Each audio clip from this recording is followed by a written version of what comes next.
Good morning. Want to do something a little bit different and add a little contemplative exercise today in addition to meditation. And I usually think that contemplation is sort of antithetical to mindfulness because the goal of mindfulness is to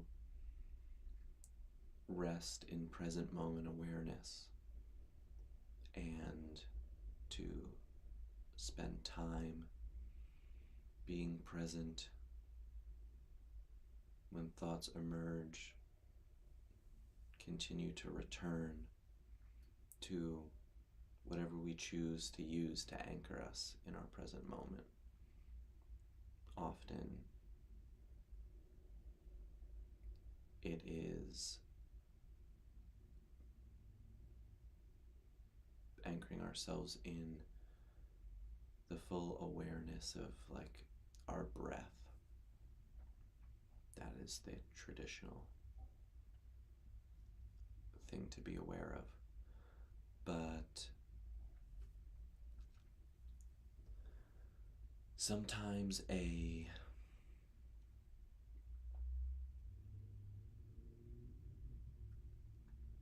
there is an idea or a practice that you can integrate. There's like a loving kindness meditation that's pretty common. And today I want to introduce a idea of self-forgiveness. So I'm going to start out by just getting myself into a mindful state, pretty comfortable in this posture. I'm going to breathe in, breathe out deliberately.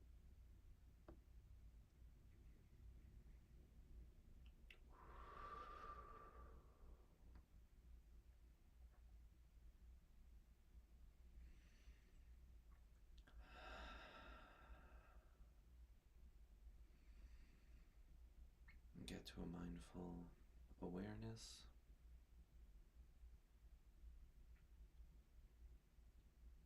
I'm having a pretty calm, serene morning so far. It's 8:10 a.m. for me, and I've been up for a few hours doing a bit of a morning routine. So my mind is pretty clear, and I'm very grateful for that.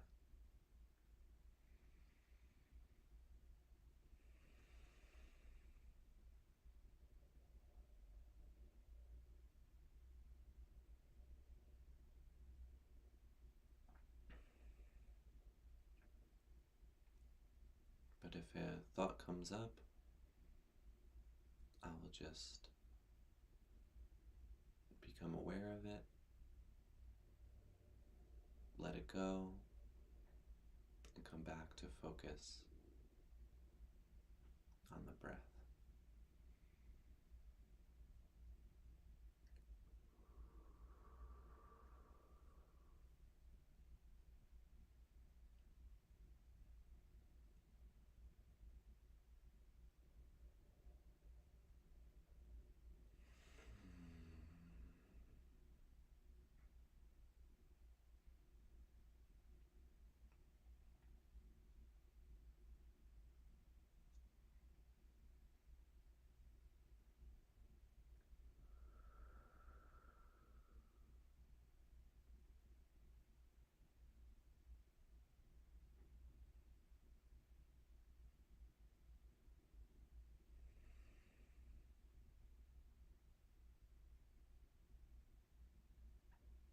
Breathing in,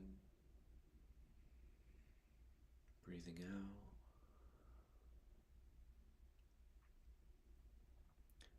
this morning I can take advantage of having a relatively calm and still mind and just be present with that. Sometimes it's a little bit more difficult to come to present moment awareness. Other times it's easier.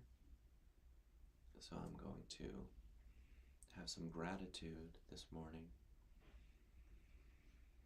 that everything's working a little bit more harmoniously, and it's pretty easy for me to be mindful today. So I'm definitely taking a moment to appreciate that.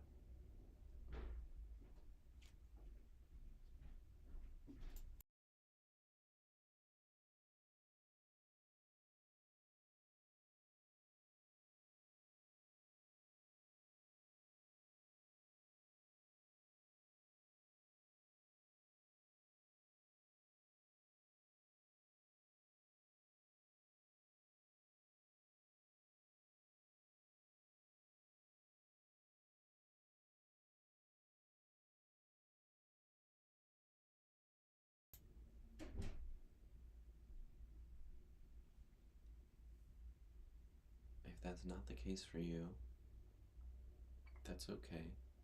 Whatever the present reality of your mental landscape is okay. And if it's more challenging, that's an opportunity to accept it and to return to present moment awareness. If you get immersed in thought or distraction,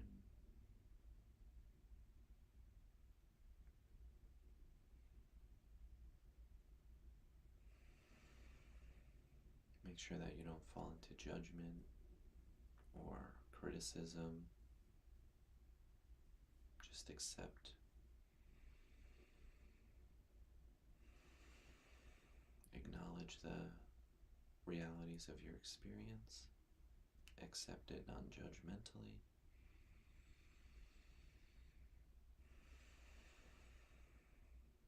And return back to whatever helps keep you anchored in your present moment.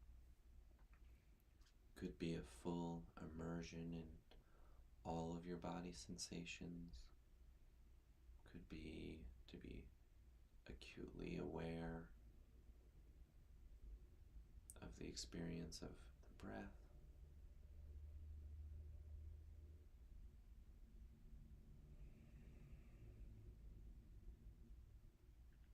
Air flowing in through your nose. You can feel the movement in your nostrils, deeper through your nose, past your sinuses.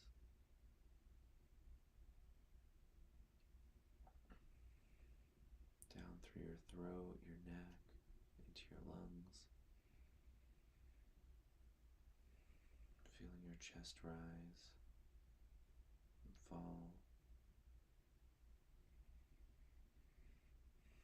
and expand and back out.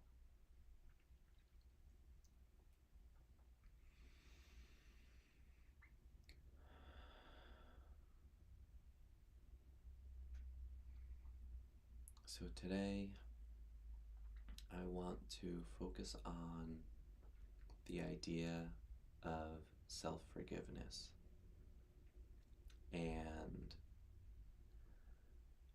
take a moment to think about what comes to mind when you think of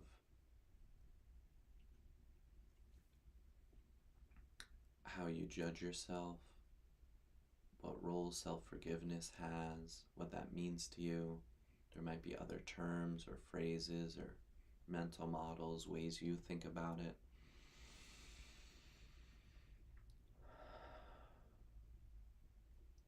Take a moment to think about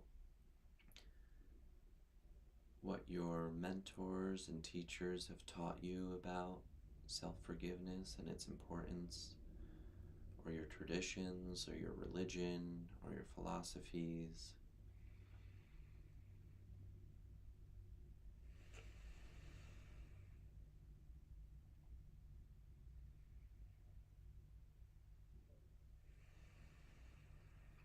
I am making that a topic for myself today in this meditation and sharing that with you because I've become acutely aware lately of the ways in which over self-criticism, dwelling in thoughts about the ways I fall short of my ideals, my failures, shortcomings, how I dwell on those thoughts and how counterproductive that truly is. It's one thing to say, oh, I can improve here, I can improve there, and then take actions and steps and make progress. That's a healthy process. But for me, I've really too often dwelled in a place of self-criticism, almost hatred, like really nasty thoughts, and ruminated about what I should be doing, what I'm actually doing, that integrity gap, the gap between where I am and what I'm doing and where I want to be and what I want to be doing, and just how much distress and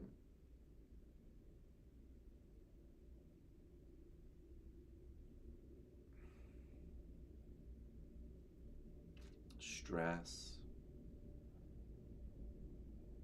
and counterproductive worrying, time wasting that causes me. And it is counterproductive. It's like negative compounding interest. Not only to the extent that it's true, and a lot of times I'm catastrophizing these things, right? I'm thinking that these negative traits are permanent, that they characterize me, dwelling on all of the ways in which this is part of who I am, how flawed I am, and not in that moment, that's not productive. I could be doing anything to close that integrity gap, to make some progress. And instead, beating myself up, making myself feel bad, and that's exacerbating the issue. My mood is bad, I'm wasting time in these thoughts. It's causing me to try to do something just to feel better, something that'll probably waste more time. When really, if a thought like that comes up, it should be, what's the practical solution to this? What am I doing right now? What should I be doing? Am I doing something to make some kind of progress? And if I am doing whatever the highest priority task is for me, why am I punishing myself? I can only do one thing at a time properly. If I'm doing the most important thing, since I can only do one thing at a time, that I'm doing everything within my power to make progress and move forward. And the judgment, torturing myself, is not productive. So I'm taking time today to be deliberate about acknowledging the ways that that's not productive, that these things are temporary, they don't characterize me. There's a ton of evidence of kicking ass, making progress, being disciplined, working hard, making sacrifices, choosing the responsible thing, foregoing the easy, fun, pleasurable thing. Tons and tons of evidence. And to not acknowledge and celebrate those victories, and to waste time by condemning myself and dwelling in all those thoughts. It's just that. It's a waste of time. I don't deserve that. You don't deserve that. So I'm being deliberate about confronting this habit and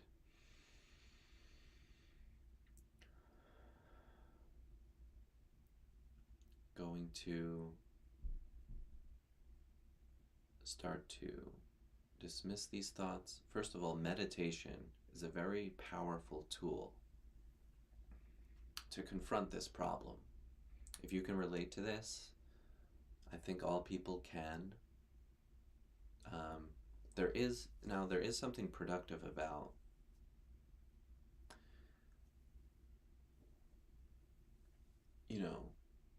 self-critique. We should be striving, we should be aiming to do better, to be better, to make progress. But there's a dichotomy there, right? We want to aim up, but we don't want to constantly torment ourselves with the ways in which we fall short of that ambition. So aim up, strive, make progress, do good work, and then forgive yourself of the ways that you fall short of that. Make a plan, come up with a system, make progress, but be self-compassionate, and not in a way where you succumb to weakness, where you baby yourself or make excuses. You don't have to do that. But I also spend far too much time condemning myself. So, as I was saying, mindfulness is one powerful tool, because what we can do is, if there's any kind of thought problem, first of all, mindfulness helps us to observe our own mind, to witness what's happening. It puts a distance and a perspective, because you practice those mechanisms, the neurology of being aware of your mental state. So that's one thing it does. Another thing that it does is, if you have a mindfulness practice, I like to meditate as part of my morning routine. It serves as a kind of zeroing out the scale for me, that I have this neutral, present moment awareness place to deviate from throughout my day. I'll get busy doing things. Today's more contemplative. I'm talking a bit, thinking a bit in my meditation practice. So it's kind of two different things. But I came to a mindful place, in order to do this introspection. And I can return to that place throughout the day. When I have my mindfulness practice, sometimes I'll like witness stress coming on when I normally wouldn't have that awareness. I would just be in it and I would be stressed, and that would be fully encompassing my reality.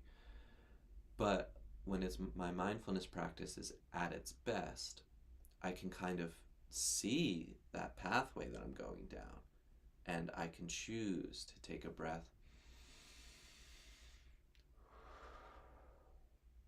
to center myself back in present moment awareness, and I can choose a different path. And mindfulness is the exercise that builds our capacity for that. It strengthens our ability to do that. So I'm going to spend some more time in that present moment awareness to reap those benefits, to take care of myself, to acknowledge that I am mostly good, that I have dedicated myself to a life of striving and struggling and challenging myself to leave this world better than I found it, to manifest good, to take out of this world pain and suffering and want and need, and to be productive. And I can do that best when I'm free of over self-judgment and criticism. And I owe that to myself, and I owe that to everyone else who I love, who deserve to have me fulfill my highest potential so I could fill that void in the world that only I can fill.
Thank you for being here and showing up.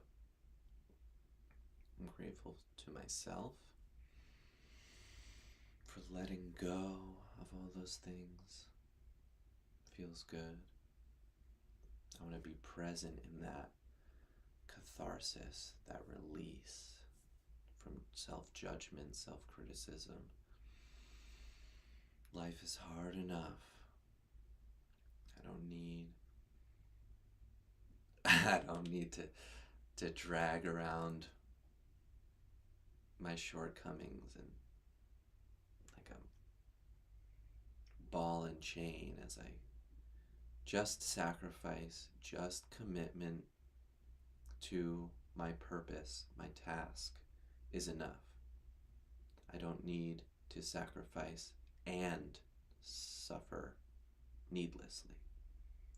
Life is hard enough as it is.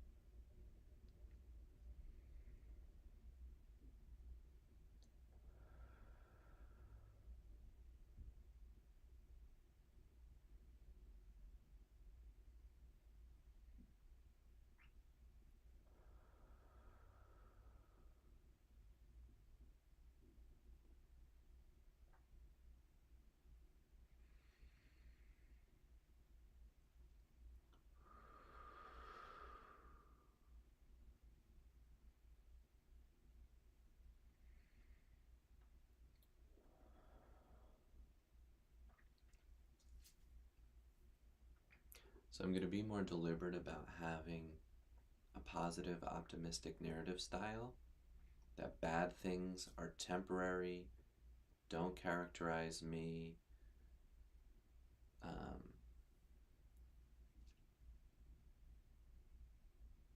but good things are part of my character. They're permanent, stable.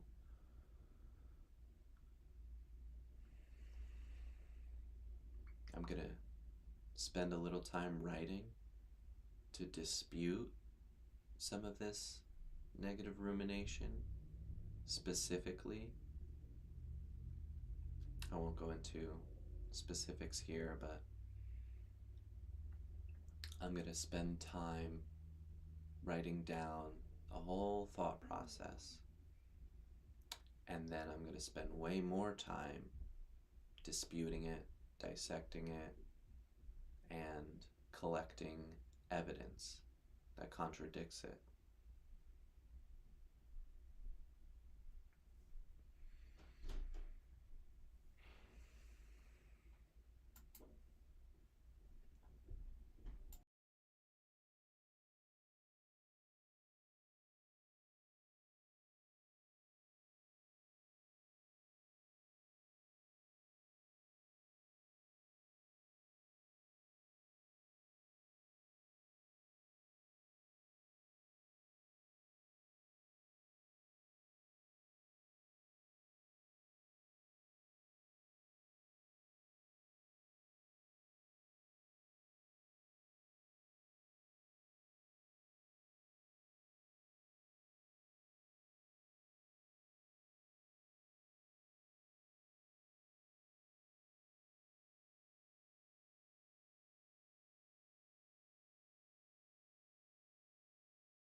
So I selected some excerpts from the Daily Stoic that are somewhat relevant. I just briefly skimmed through, and I didn't find anything on self forgiveness in particular. But there are some things that are a little bit relevant. This is Epictetus. It's quite impossible to unite happiness with a yearning for what we don't have. Happiness has all that it wants, and resembling the well-fed, there shouldn't be hunger or thirst. I'll be happy when I graduate, we tell ourselves. I'll be happy when I get this promotion, when this diet pays off, when I have the money that my parents never had.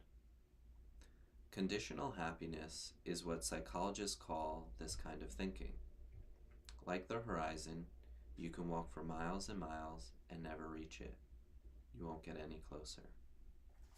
Eagerly anticipating some future event, passionately imagining something you desire, looking forward to some happy scenario. As pleasurable as these activities might seem, They ruin your chance at happiness here and now. Locate that yearning for more, better, someday, and see it for what it is, the enemy of your contentment. Choose it or your happiness. As Epictetus says, the two are not compatible.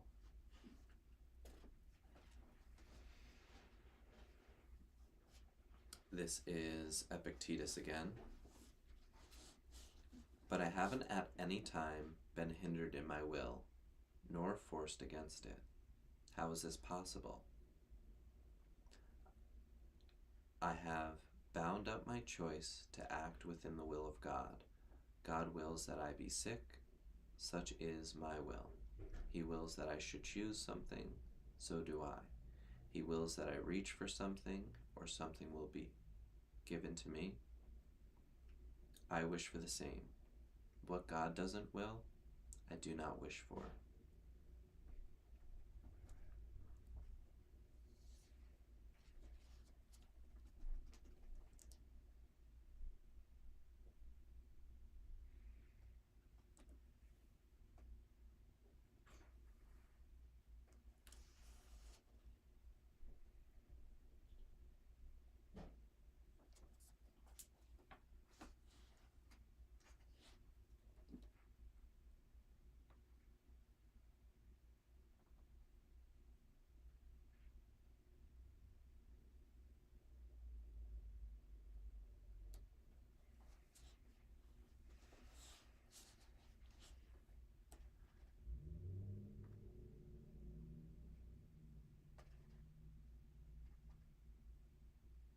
Hmm.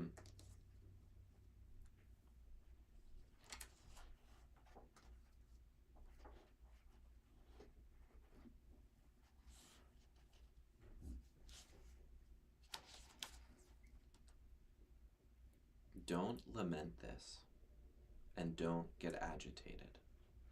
Marcus Aurelius, Meditations. This guy. There's that feeling we get when something happens. It's all over now. All is lost. What follows are the complaints and pity and misery, the impotent struggle against something that's already occurred. Why bother? We have no idea what the future holds. We have no idea what's coming up around the bend. It could be more problems, or this could be the darkness before the dawn. If we're stoic, there is one thing we can be sure of. Whatever happens, we're going to be okay.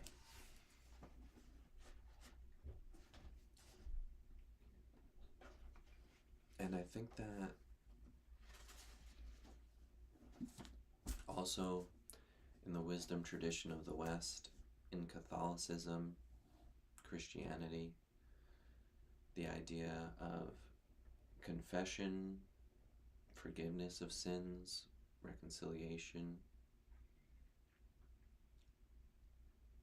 those are hard-won wisdom. Whether you believe in the divine component or not, there's certainly a lot of utility in that ritual of confession. Forgive yourself of your sins. Be forgiven of your sins. It's even more profound than that, right? You're forbidden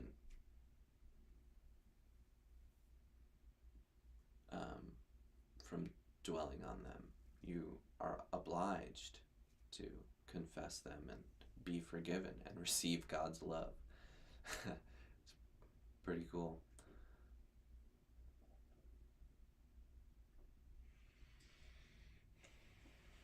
I think we do have this obligation.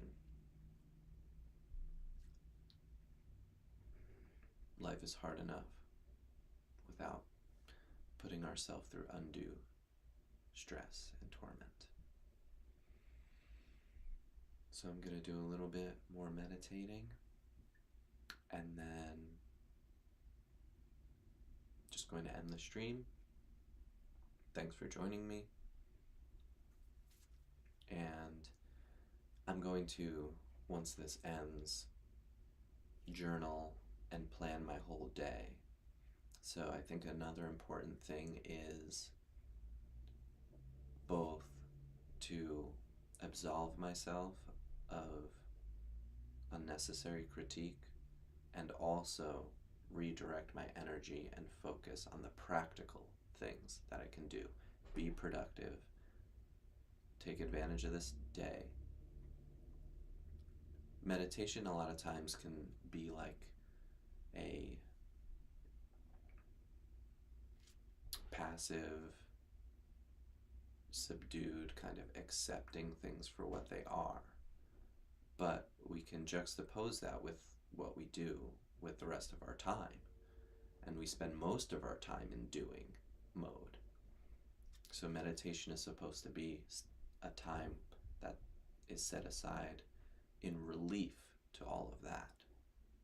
So that's what we do most of the time. So I'll leave it at that. Meditate for a bit more and sign off. Thanks again for being here. Have a good day.